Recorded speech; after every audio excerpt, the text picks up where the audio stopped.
কি অবস্থা? সবাইকে আনতে চেয়েছিলাম, কিন্তু আবার আজকে সকালবেলা একটু কষ্ট হয়েছে। ইভেন এই যে আমরা বাইরে হচ্ছি তখনও কষ্ট হয়েছে, এই জন্য আর কি ইয়েতে আবার ওই মেয়েদেরকে বাসায় পাঠিয়ে দিচ্ছি। ভালো করছে। ডাক্তার কি বলছে? কেন হয়েছে ডাক্তার কি? ডাক্তার বলতেছে যে সাইকোলজিক্যাল হতে পারে, হতে পারে। নট ফিজিক্যালি কিছু আছে। আমিও চিন্তা করতেছি সাইকোলজিক্যাল হতে পারে। অ্যাটেনশন যে বাচ্চাদের দিকে, আমরা ছোট বাচ্চাদের দিকে বেশি কনসেন্ট্রেশন দিচ্ছি, মেবি এই কারণে একটা জিনিস উপর থেকে লিখে নিন, আমি যাওয়ার সময় এই জিনিস আমার থেকে লিখে নিন, নামাজ পড়ে উপরে যাবো। ভালো আছে।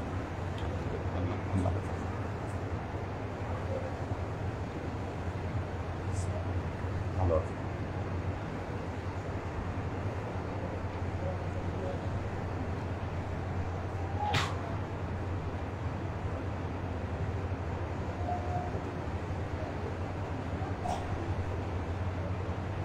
ঘুরে দেন।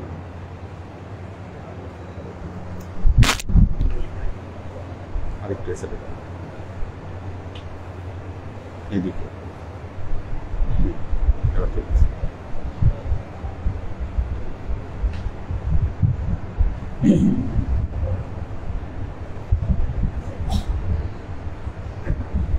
আলহামদুলিল্লাহ الحمد لله الذي مقدر الشهور والأيام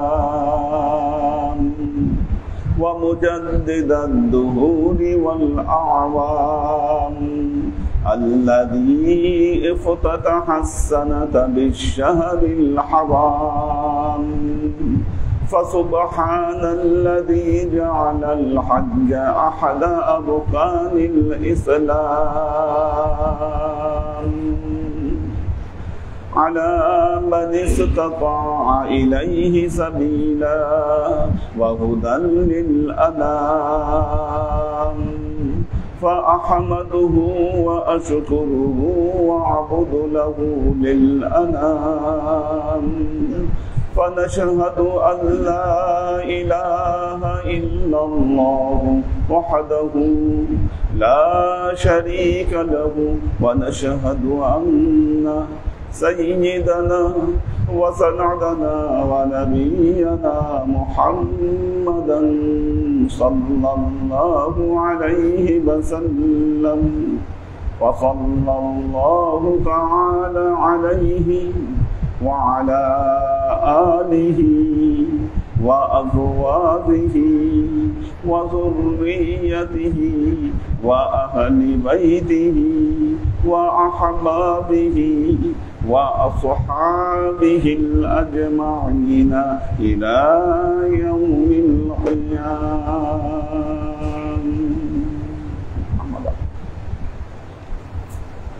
عباد الله توبوا إلى الله وادخلوا في السلم كافة ولا تتبعوا خطوات الشيطان إنه لكم عدو مبين ولتنظر نفس ما قدمت لغد واتقوا الله إن الله خبير بما تعملون.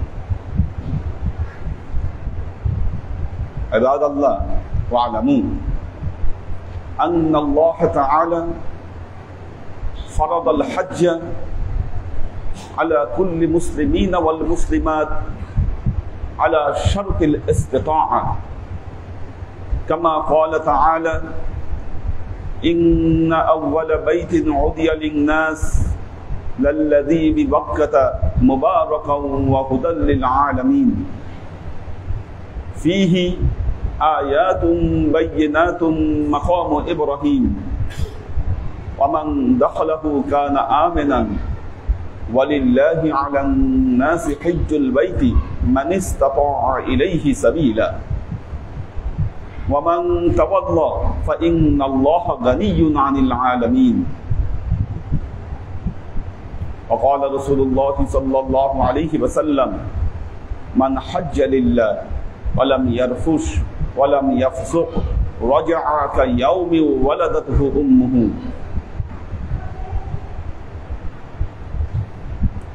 وقال رسول الله صلى الله عليه وسلم মান খারাজা লিল হজ্জি আবিল উমরাতি আবিল গাজ্জি ফামাতা ফিত তারিক কাতাবাল্লাহু লাহু আজরাল হাজ্জি ওয়াল গাজ্জি ওয়াল উমরাতি ওয়ালাম ইউহাসিবু ওয়ালাম ইউআকিবু ইয়াউমাল কিয়ামা ওয়া কিলা আদখুলিল জান্নাহ।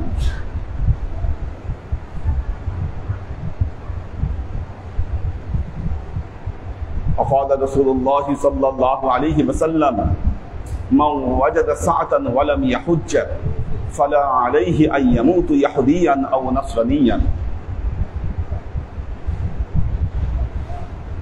وقال رسول الله صلى الله عليه وسلم من حج من مكة ماشية كتب الله له بكل خطوة 700 حسنة وكل حسنة مثل حسنة الحرام.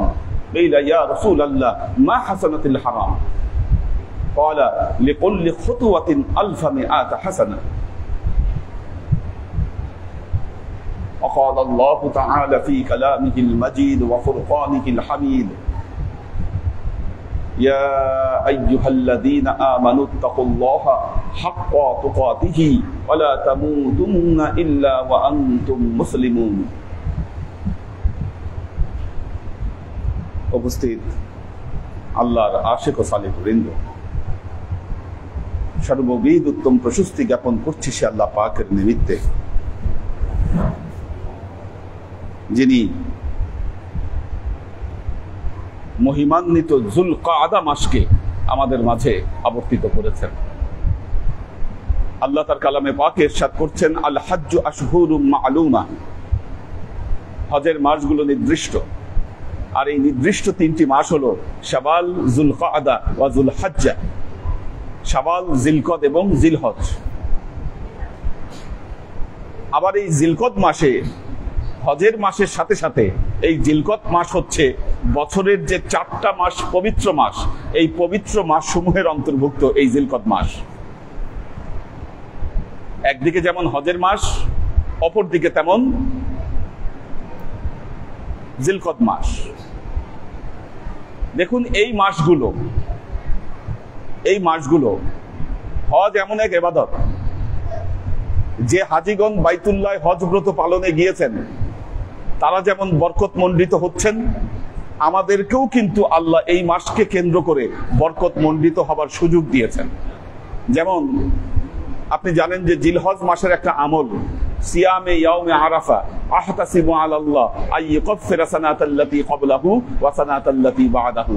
যেই ব্যক্তি আরাফার দিনে রোজা রাখবে আল্লাহ তার পূর্বের 1 বছরের গুনাহ মাফ করে দিবেন, পরবর্তী 1 বছরের গুনাহ মাফ করে দিবেন। কিন্তু এই রোজা কিন্তু হাজীদের জন্য নয়, এই রোজা হচ্ছে বাইরে যারা আছে তাদের জন্য।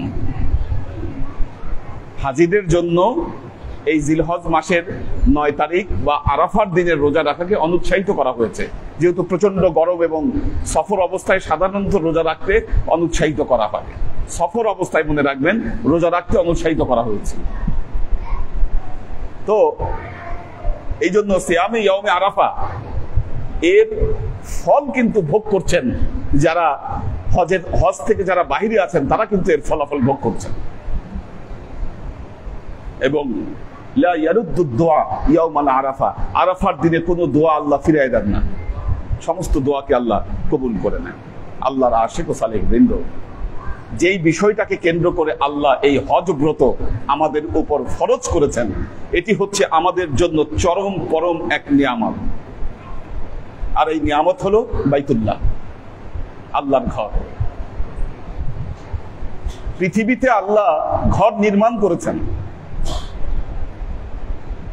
নির্মিত একটা ঘর। হযরত ইব্রাহিম আলাইহিস সালাম ইসমাইল আলাইহিস সালামকে নিয়ে এই ঘরটি তৈরি করেছেন। আমরা তাকালে দেখব পাথরে তৈরি একটি ঘর। পাথরের ঘর ছাড়া অন্য কোনো কিছু আপনার চোখে পড়বে না। আপনি যদি বেঈমান হন, আপনার চোখে কিন্তু একটা পাথরের তৈরি ঘর যেটা কাপড় দিয়ে ঢাকা, এর বাহিরে কোনো কিছু আপনার চোখে পড়বে না। কিন্তু যারা মুমিন, যারা ইমানদার, এই ইমানদারদের জন্য আল্লাহ এই ঘরকে মহাবরকতময় করে দিয়েছেন। আল্লাহ তার কালামে পাকে ইরশাদ করছেন, ইন্না আউওয়ালা বাইতিন উদিয়া লিন-নাস লাল্লাযী বিবাক্কাতা মুবারাকান ওয়া হুদাল লিল-আলামিন। আল্লাহ বললেন, ইন্না আউওয়ালা বাইতিন উদিয়া লিন-নাস, নিশ্চয়ই পৃথিবীর বুকে মানুষের জন্য প্রথম যে ঘর নির্মাণ করা হয়েছে, এই ঘর নির্মিত হয়েছিল বাক্কা নগরীতে। মক্কার পূর্ব নাম ছিল বাক্কা। এই বাক্কা নগরীতে মানুষের জন্য এই ঘর প্রথম নির্মিত হয়েছিল। হাদিসের বর্ণনায় এসেছে, আল্লাহ এই বাইতুল্লাহকে সর্বপ্রথম ফেরেশতাদেরকে দিয়ে নির্মাণ করান। অর্থাৎ এই বাইতুল্লাহর ঠিক 7 আসমানের উপরে আছে বাইতুল মামুর। আল্লাহ নবী যখন মেরাজে গিয়েছিলেন তখন বাইতুল মামুরে তিনি 2 রাকাত নামাজ পড়েছিলেন, এবং সেই বর্ণনায় আমরা দেখেছি যে হযরত ইব্রাহিম আলাইহিস সালাম বাইতুল মামুরের যে দেয়াল, এই দেয়ালে তিনি ঢেলান দিয়ে বসেছিলেন। হযরত ইব্রাহিম আলাইহিস সালাম 7 আসমানের উপরে, ওটি হচ্ছে ফেরেশতাদের কাবা। আর ঠিক সেই কাবা বরাবর, ফেরেশতাদের কাবা ঠিক নিচ বরাবর আল্লাহ জমিনের বুকে ফেরেশতাদেরকে দিয়ে এই বাইতুল্লাহ নির্মাণ করিয়েছিলেন। হযরত নূহ আলাইহিস সালামের প্লাবন পর্যন্ত এই ঘর অক্ষত ছিল, অব্যাহত ছিল। কিন্তু যখন নূহ আলাইহিস সালামের প্লাবন আসলো, এই ঘর ধ্বংসপ্রাপ্ত হলো। এই ঘরের চিহ্ন আর কেউ জানতো না। আল্লাহ হযরত ইব্রাহিম আলাইহিস সালামকে নির্দেশ দিয়েছিলেন, ইব্রাহিম, তুমি তোমার পুত্র ইসমাইলকে নিয়ে এই ঘরকে তুমি পুনর্নির্মাণ করো। আল্লাহ তার কালামে পাকে ইরশাদ করছেন, وَإِذْ يَرْفَعُ إِبْرَاهِيمُ قَوَاعِدَ مِنَ الْبَيْتِ وَإِسْمَاعِيلُ رَبَّنَا تَقَبَّلْ مِنَّا إِنَّكَ أَنْتَ السَّمِيعُ الْعَلِيمُ। আল্লাহ বললেন, হে নবী, আপনি স্মরণ করুন ওই ঘটনাকে। وَإِذْ يَرْفَعُ, যখন নির্মাণ করেছিলেন ইব্রাহিম, হযরত ইব্রাহিম, কাওয়াইদা মিনাল বাইতি ওয়া ইসমাঈল, এই ঘরের ভিত্তি প্রস্তর যখন হযরত ইব্রাহিম এবং ইসমাঈল আলাইহিস সালাম নির্মাণ করলেন, নির্মাণ করার পর তারা আল্লাহর দরবারে দোয়া করলেন, রব্বানা তাকাব্বাল মিন্না ইন্নাকা আনতাস সামিউল আলিম। হে আল্লাহ, আপনি আমাদের পক্ষ থেকে এই ঘরের নির্মাণকে আপনি কবুল করুন, নিশ্চয়ই আপনি সবকিছু জানেন এবং শোনেন। একটা আশ্চর্যের ব্যাপার হলো, হযরত ইব্রাহিম আলাইহিস সালাম ওই সময় কাবা ঘর নির্মাণ করার পর যে দোয়া করেছিলেন, সবগুলো দোয়া প্রতিফলিত হয়েছে। যে দোয়া করেছিলেন, তিনি বলেছিলেন, রব্বানা লিইয়ুকিমুস সালাত,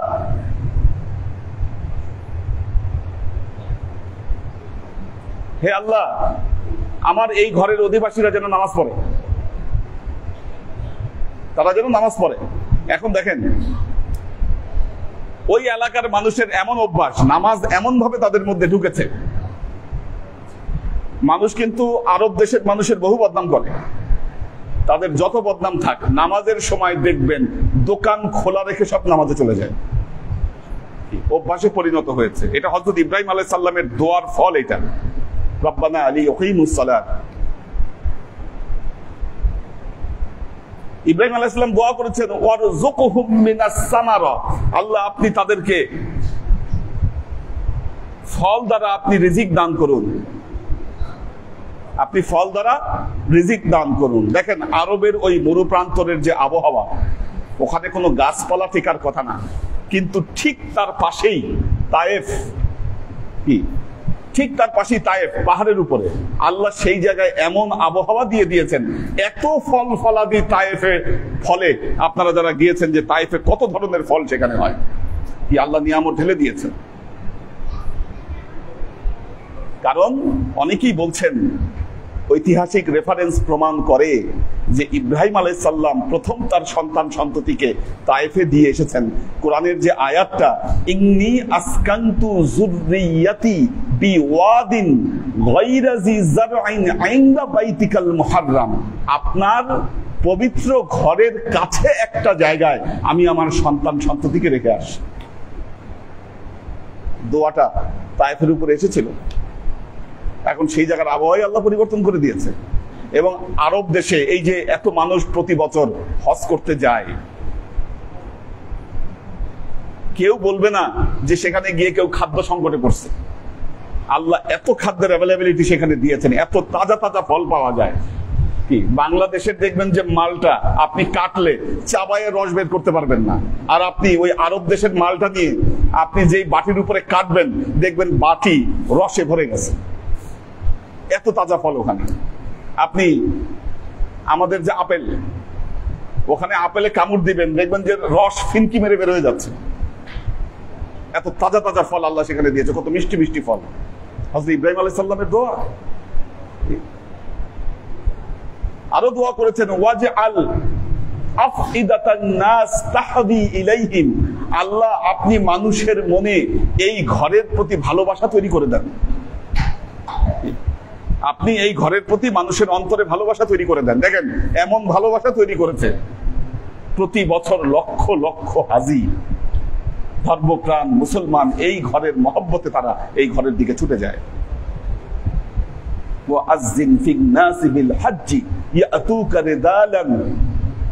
দেখবেন যে আপনার এই ঘরের দিকে মানুষ বিভিন্ন পৃথিবীর বিভিন্ন প্রান্ত থেকে কৃষকায় বাহনে চড়ে তারা এই ঘরের দিকে তারা এগিয়ে আসছে। এই যে মানুষের ভালোবাসা। অনেক মানুষ আছে যারা বাইতুল্লাহ যাওয়ার পরে পৃথিবীর আর কোনো দেশে যায় না বেড়াইতে, কি টাকা পয়সা সুযোগ পাইলেই চলে যায় বাইতুল্লাহ। মহব্বত, এই ঘরের প্রতি মহব্বত আল্লাহ তৈরি করে। হযরত ইব্রাহিম আলাইহিস সমস্ত দোয়া আল্লাহ কবুল করেছেন। ওয়া আরিনা মানাসিকানা ওয়া তুব আলাইনা ইন্নাকা আনতাত তাওয়াবুর রহিম। হযরত ইব্রাহিম আলাইহিস সালাম এইভাবে আল্লাহর কাছে দোয়া করলেন। তো আল্লাহর আশিক ও সাদেক বৃন্দ, আল্লাহ বলছেন ফিহি আয়াতুম বাইয়িনাতুম মাকামু ইব্রাহিম, এই ঘরের ভেতরে আল্লাহর জ্বলন্ত অনেক নিদর্শন আছে। তার মধ্যে একটা নিদর্শন হলো মাকামে ইব্রাহিম। মাকামে ইব্রাহিমের কথা আল্লাহ বিশেষভাবে উল্লেখ করেছেন, কিন্তু বলেছেন ফিহি আয়াতিন বাইয়িনাতিন, আল্লাহর অনেক জ্বলন্ত নিদর্শন সমূহ এই ঘরের ভেতরে আছে। জ্বলন্ত নিদর্শন সমূহ। আপনারা যারা হজ করেছেন বা উমরা করেছেন দেখবেন মাতাফে যখন মানুষ পা রাখে, বাইতুল্লাহর সামনে গিয়ে মাতাফ যে জায়গাটায় তাওয়াফ করে সাদা রঙের মার্বেল দেওয়া আছে মাতাফ। ওইটা এমন মার্বেল, ওই মার্বেল আবার হিট হয় না। মার্বেলে পা রাখলে দেখবেন যে প্রচন্ড গরমের মধ্যে ওইটা ঠান্ডা, হিট প্রুফ মার্বেল লাগানো আছে ওখানে। মাতাফে যখন মানুষ পা রাখে, আমার অভিজ্ঞতার সাথে মিলিয়ে দেখবেন যে মাতাফে পা রাখার পর দুনিয়াবি খেয়াল, দুনিয়াবি স্বাভাবিক জ্ঞান কিন্তু মানুষের মধ্যে থাকে না। নারী পুরুষ একসাথে হজ করছে, আপনার পাশে কি নারী না আপনার পাশে কি পুরুষ, কোনো খেয়াল দেখবেন আপনার মধ্যে থাকবে না যখনই মাতাফে পা রাখবেন। এক আল্লাহর মহারহমত। দোয়া কবুলের অসংখ্য জায়গা আছে সেখানে। মুলতাজিম, কাবা ঘরের যে দরওয়াজা, দেখবেন মানুষ ওখানে হাত রেখে দোয়া করছে, কি ওইটা দোয়া কবুলের জায়গা। দোয়া যদি কবুল না হতো, একটা কথা মনে রাখবেন, এটা তো মানুষের জীবনের জ্বলন্ত অভিজ্ঞতার দ্বারা তারা প্রমাণিত। যারা হজ করে আসছেন, ওমরা করে আসছেন, ওই জায়গার দোয়ার যে কি অ্যাকশন, এটা কিন্তু তারা জানেন যারা এই অভিজ্ঞতা নিয়ে আসছেন। এটা যে কি মারাত্মক অ্যাকশন, এটা শুধুমাত্র তারাই জানেন যারা ওখান থেকে এই অভিজ্ঞতা নিয়ে এসেছেন। দোয়া যদি কবুল না হতো, মানুষ যে পাগল হয়ে যায় ওখানে গিয়ে, এই পাগলামি তাদের মধ্যে হতো না। এই যে কাবা ঘরের দরজা মুলতাজিম, এই মুলতাজিম হচ্ছে দোয়া কবুলের জায়গা। এই দরজার পাশেই, দরজার হাতের ডান পাশে দেখবেন যে কাবা ঘরের নিচে যে মার্বেলের বেষ্টনী আছে, সেখানে হযরত ইব্রাহিম আলাইহিস সালাম যে বাইতুল্লাহ নির্মাণ করেছিলেন যেই পাথর দিয়ে, ওই পাথর ওখানে লাগানো আছে। আর ওই পাথরের পাশে হিব্রু ভাষায় লেখা একটা ফলকও এখনো ওখানে লাগানো আছে, যেটা হযরত ইব্রাহিম আলাইহিস সালাম নির্মাণ করেছিলেন। তারপর হচ্ছে হাতিম, হাতিম হলো বাইতুল্লাহর ভেতরেরই অংশ। হযরত ইব্রাহিম আলাইহিস সালাম যখন নির্মাণ করেছিলেন, হাতিম তখন বাইতুল্লাহর ভেতরে ছিল। কিন্তু যখন হযরত আব্দুল মুত্তালিব এটাকে পুনর্নির্মাণ করেন, পুনর্নির্মাণ করার সময় অর্থ সংকটের কারণে হাতিমকে বাহিরে রেখে কাবাঘর নির্মাণ করা হয়। তবে আল্লাহ নবী মা আয়েশাকে প্রায় বলতেন যে, আয়েশা, আমার মনে চায় যে আমি এই কাবাঘরটাকে ভেঙে আমি হাতিমকে নিয়ে আবার কাবাঘর নির্মাণ করি, কিন্তু তোমার যে কম, তাদের ভেতরে ফিতনা তৈরি হবে, এই জন্য আমি এই কাজ করছি না। আল্লাহ নবীর পরবর্তী সময়ে যখন আব্দুল্লাহ ইবনে জুবায়ের তিনি যখন মক্কার শাসনকর্তা ছিলেন, তখন তিনি আবার হাতিমকে ভেতরে নিয়ে কাবাঘর নির্মাণ করেছিলেন। পরবর্তী শাসক যখন হাজ্জাজ বিন ইউসুফ যখন এসেছিলেন, তখন তিনি বললেন যে না, আল্লাহ নবীর সময়ে যেটা যে অবস্থায় ছিল এটা পরিবর্তন হতে পারে না। উনি আবার ভেঙে এটাকে আগের অবস্থায় ফিরিয়ে নিয়ে গেছেন, এখন ওই অবস্থায় আছে। বর্তমান সময়ে ওনার যে পরবর্তী যে সংস্কার, ওই অবস্থায় এখনো কাবাঘর চলছে। তো আল্লাহ আশিক ও সালেক বৃন্দ, হাজরে আসওয়াদ এবং মাকামে ইব্রাহিম, এই দুটো পাথরের কথা বলা হয়েছে যে এই দুটো পাথর যদি তাদের নিজস্ব রূপ যদি প্রকাশ করত, পৃথিবীতে আলোকিত করতে আর কোনো সূর্যের প্রয়োজন হতো না। হাজরে আসওয়াদ সম্পর্কে আল্লাহ নবী বলেছেন, এই পাথর ছিল সাদা পাথর, কিন্তু যারাই এই পাথরে চুমু দেয় তাদের পাপ হাজরে আসওয়াদ নিজে গ্রহণ করে। এই পাপ গ্রহণ করতে করতে সাদা পাথর কালো পাথরে পরিণত হয়েছে, এটার নাম হয়ে গেছে হাজরে আসওয়াদ। মাকাম ইব্রাহিম, আল্লাহ জান্নাত থেকে এই পাথরকে পাঠিয়েছিলেন বিশেষ করে কাবা ঘর নির্মাণের জন্য। কারণ এত আগে তো লিফট ছিল না, তো ওই পাথরের উপরে দাঁড়িয়ে হযরত ইব্রাহিম আলাইহিস সালাম কাবাঘর নির্মাণ করেছেন। যখন উপরে নির্মাণ করার দরকার হয়েছে তখন পাথর উপরে উঠেছে, আবার যখন নিচে নির্মাণ করার প্রয়োজন হয়েছে তখন পাথর নিচে নেমে আসে। অনেকে অবাক হতে পারেন, বলতে পারেন এটা কেমন কথা, এটা আশ্চর্যজনক কথা। হ্যাঁ, এটাই নবীদের মুজিজা। কি? নবীদের মুজিজা এবং আউলিয়াদের কারামত হক। আমরা ইমানদাররা এটা বিশ্বাস করি, আমরা বিশ্বাস করি। তার পাশেই হচ্ছে সাফা মারোয়া, যেখানে হযরত ইসমাইল আলাইহিস সালামের পানির জন্য মা হাজেরা দৌড়াদৌড়ি করেছেন। অনেকে বলেন ইসলাম নারীদেরকে মর্যাদা দেয় না। কি? হজের গুরুত্বপূর্ণ ইবাদত সাফা মারোয়া সাই করা, এটা আমাদের মা হাজেরার জন্য করা হয়েছে। মা হাজেরার স্মৃতি অনুসরণ করে আজকে আমরা সাফা মারোয়া পাহাড়ে দৌড়াদৌড়ি করি। ইন্না সাফা ওয়াল মারওয়াতা মিন শাআইরিল্লাহ ফামান হাজ্জাল বাইতা আও ইতামারা ফালা জুনাহা আলাইহি আইয়াতাওয়াফা বিহিমা। আল্লাহ বলেছেন যে এটা আল্লাহর নিদর্শন সমূহের অন্তর্ভুক্ত বলে ঘোষণা করেছেন। নিশ্চয়ই সাফা এবং মারওয়া আল্লাহর নিদর্শনের অন্তর্ভুক্ত। যারা ফামান হাজ্জাল বাইতা আও ইতামারা, যারা আল্লাহর ঘরের হজ করতে চায় অথবা উমরা করতে চায়, তাদের জন্য এটা অত্যন্ত বরকতময়, সওয়াবময় যে তারা সাফা মারওয়ায় দৌড়াদৌড়ি করবে। আল্লাহর আশিক ও সালেক বৃন্দ,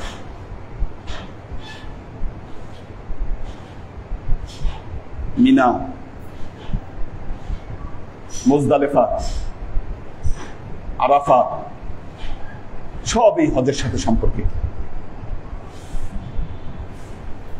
আল্লাহর আশিক ও সালেক বৃন্দ, যারা হজে যেতে পারছেন তাদের সৌভাগ্য হচ্ছে আপনারা এই জায়গাগুলো প্রত্যক্ষ কি আল্লাহর এই নিয়ামত সমূহ এগুলো স্বচক্ষে আপনারা দেখে আসতে পারছেন।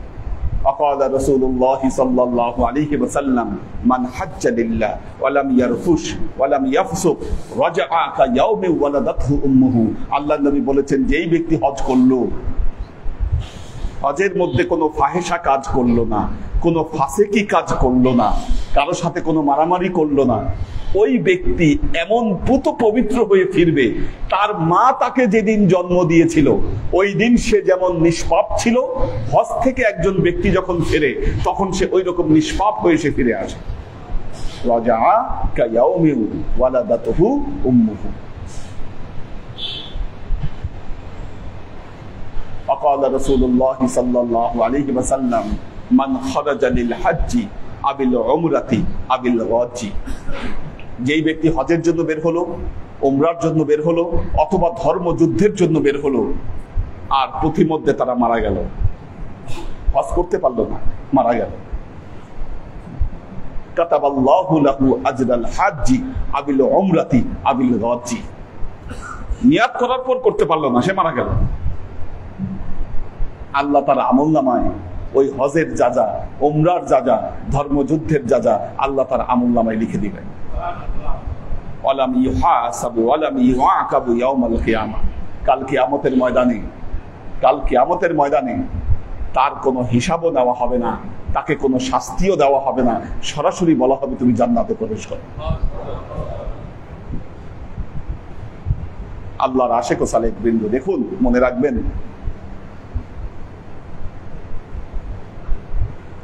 হজকে ফরজ করেছেন মানিস্তাতা ইলাইহি সাবিলা। আল্লাহ যাকে সামর্থ্য দিয়েছে বাইতুল্লাহ যেতে পারবে, আসতে পারবে, এই সামর্থ্য যাদেরকে দিয়েছে তাদের উপর আল্লাহ হজ ফরজ করে দিয়েছেন। এই সামর্থ্য না হলে হজ ফরজ নয়। তবে মনে রাখবেন, টাকা থাকলেই হজ করা যায় না, হজের জন্য নিয়ত করতে হয়, দৃঢ় নিয়ত থাকতে হয় হজের জন্য, তাহলে আল্লাহ ঠিকই হজ আমলনামায় লেখেন। কি আমাদের এখান থেকে এমন অনেকে হজ করেছেন যাদের হজ করার সামর্থ্যই নেই, কিন্তু আল্লাহ তাদেরকে হজ করিয়েছেন। আবার ওই সময় হজ না করলে এখন হজ করা সম্ভব ছিল না তাদের পক্ষে, খরচ এত বেড়েছে হজের। আমি প্রথম যখন হজে যাই, কত 2,10,000 না 2,50,000, কত ছিল? 2,10,000। ওই সময় হজ করতে লাগতো 2,10,000, 2008 সালে। তারপরে গেলাম মনে হয় 3 লাখ, সর্বশেষ গেলাম কত? সর্বশেষ মনে হয় একটু বেশি ছিল, 4 লাখ। তাও এ প্যাকেজ, সরকারের গভর্নমেন্টের এ প্যাকেজ ছিল 4 লাখ সামথিং, এখন সেটা 7-8 লাখ হয়ে গেছে হজ করা, মানুষের সাধ্যের বাইরে চলে গেছে। দেখেন, হজ করতে যদি সামর্থ্য না হয়, আমি পরামর্শ দিব অন্তত পক্ষে উমরা করে আসবেন, আল্লাহর ঘর দেখে আসেন, রাসূলের রওজায় সালাম দিয়ে আসেন। অনেকে এই কথা বলেন যে উমরা করলে হজ ফরজ হয়ে যায়, নইলে গুনাহ হবে। এগুলা ঠিক কথা নয়, এগুলা ঠিক কথা নয়। আপনার হজের সামর্থ্য নাই, উমরা করে আসেন, দেখে আসেন না আল্লাহর ঘর, দেখে আসেন। এই যে আয়াতুন বাইয়িনাতুন, ওখানে গেলে তো আপনি কাবা ঘর তাওয়াফ করতে পারবেন, রুকনে ইয়ামিনী দেখতে পারবেন, হাজরে আসওয়াদ দেখতে পারবেন, মুলতাজিম, হাতিম, সবকিছু আপনি দেখতে পারবেন ওখানে গেলে। আল্লাহর নবীর রওজায় গিয়ে অন্তত সালাম দিয়ে আসতে পারবেন। কারণ এই যে আল্লাহর নবীর রওজায় যে সালাম দেওয়া, এটাও জীবনের একটা সৌভাগ্যের ব্যাপার। আল্লাহ নবী বলেছেন যে মান জারানি কবরি ফাকাআন্নামা জারানি ফি হায়াতি। আল্লাহর নবীকে তো আমরা এখন দেখার সুযোগ নাই। হ্যাঁ, দেখার সুযোগ আছে দুই ভাবে। এক হচ্ছে স্বপ্ন যোগে দেখা। আপনি যদি আল্লাহ নবীকে স্বপ্ন যোগে দেখেন, তাহলে এটা দেখার সুযোগ আছে। আপনি হয়তো দেখলেন, যার অন্তর, যার কাশ খোলা আছে, তিনি হয়তো স্বপ্ন যোগে রাসূলকে দেখতে পাচ্ছেন। এখন স্বপ্ন যোগে দেখতে পারলেন না, আল্লাহ নবী বলেছে যে আমার কবর জিয়ারত করলো, সে যেন জীবদ্দশায় আমার সাথে সাক্ষাৎ করলো। আল্লাহ নবীর রওজা মোবারকে গিয়ে আপনি সালাম দিলেন, মানে আপনি নবীর সাথে আপনার সাক্ষাৎ ঘটলো। ফাকা আন্নামা জারানি ফি হায়াতি। কি আল্লাহ নবী এটাও বলেছেন, মান জারানি কবরি কদ ওয়াজাবাত লাহু শাফাআতি। যে আমার কবর জিয়ারত করলো, তার জন্য শাফায়াত করা আমি মুহাম্মদ রাসূলুল্লাহ সাল্লাল্লাহু আলাইহি ওয়াসাল্লামের জন্য ওয়াজিব হয়ে গেল। কদ ওয়াজাবাত লাহু শাফাআতি, এর এত মর্তবা। আল্লাহর আশিক ও সালেক বৃন্দ, কাজেই আল্লাহ সামর্থ্য দিলে অবশ্যই হজ করবেন। যাদের সামর্থ্য নাই, চেষ্টা করবেন অন্তত পক্ষে যেন উমরা করা যায় জীবন। আল্লাহ আমাদের সবাইকে তৌফিক দান করুন। বারাকাল্লাহু লানা ওয়া লাকুম ফিল কুরআনিল আযীম ওয়া নাফা'ানা ওয়া ইয়্যাকুম লা আয়াতি ওয়া যিকরিল হাকীম ইন্নাহু তাআলা জাওয়াদুন কারীমুম মালিকুন বাররাউফুর রহিম।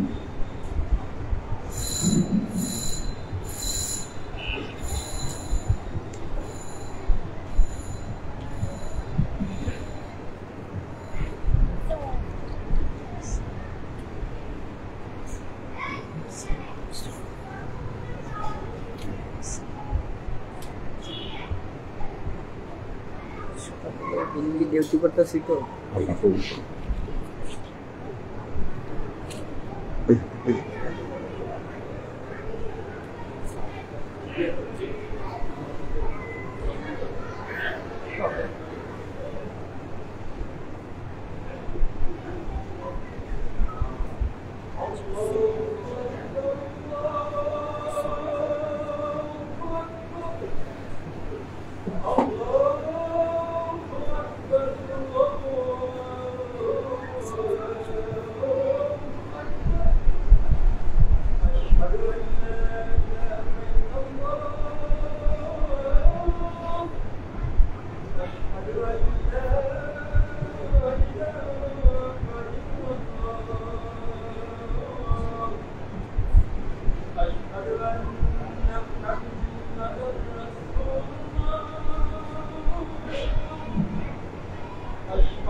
الحمد لله الذي مقدر الشهور والأيام ومجدد الدهور والأعوام، الذي افتتح السنة بالشهر الحرام، فسبحان الذي جعل الحج أحد أركان الإسلام على من استطاع إليه سبيلا وهدى للأنام، فنشهد أن لا إله إلا الله وحده لا شريك له، ونشهد أن سيدنا وسندنا ونبينا محمدا صلى الله عليه وسلم، فصلى الله تعالى عليه وعلى آله وأزواجه وذريته وأهل بيته وأحبابه وأصحابه الأجمعين إلى يوم القيامة. أما بعد، عباد الله، توبوا إلى الله وادخلوا في السلم كافة ولا تتبعوا خطوات الشيطان إنه لكم عدو مبين، ولتنظر نفس ما قدمت لغد واتقوا الله إن الله خبير بما تعملون. عباد الله، واعلموا أن الله تعالى فرض الحج على كل مسلمين والمسلمات على شرط الاستطاعة. عباد الله، فاعتئذوا بنصيحتي كما أخبركم الآن بخطبتي. بارك الله لنا ولكم في القرآن العظيم ونفعنا وإياكم الآيات والذكر الحكيم، إنه تعالى جواد كريم مالك بالرؤوف الرحيم.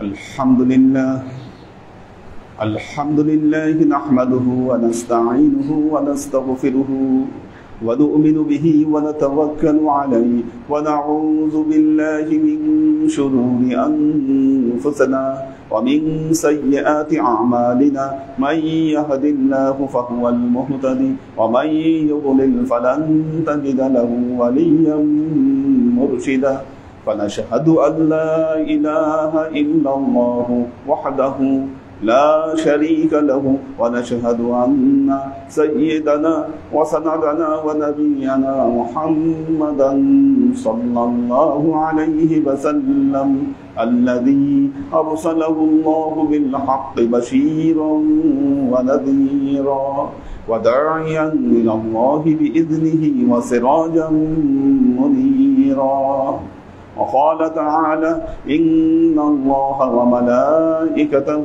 يصلون على النبي يا أيها الذين آمنوا صلوا عليه وسلموا تسليما اللهم صل على محمد وعلى آل محمد كما صليت على إبراهيم وعلى آل إبراهيم إنك حميد مجيد اللهم بارك على محمد وعلى آل محمد كما باركت على إبراهيم وعلى آل إبراهيم إنك حميد مجيد اللهم صل وسلم ورحم وبارك على سيدنا ونبينا وشفيعنا وحبيبنا وقرة أعيننا محمد صلى الله عليه وسلم وعلى آله وأزواجه وذرياته وأهل بيته وأحبابه وأصحابه الأجمعين إلى يوم القيامة خصوصا على صاحب الصدق عامل المؤمنين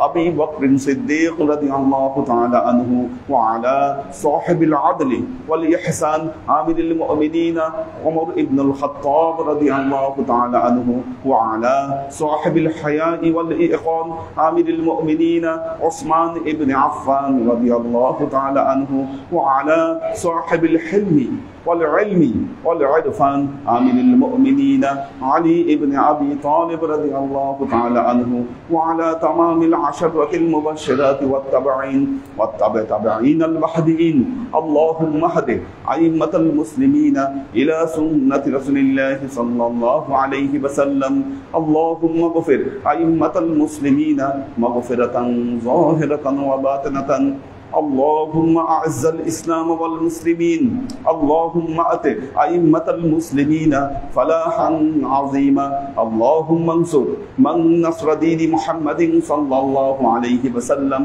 واجعلنا منهم واخذل من خذل دين محمد صلى الله عليه وسلم ولا تجعلنا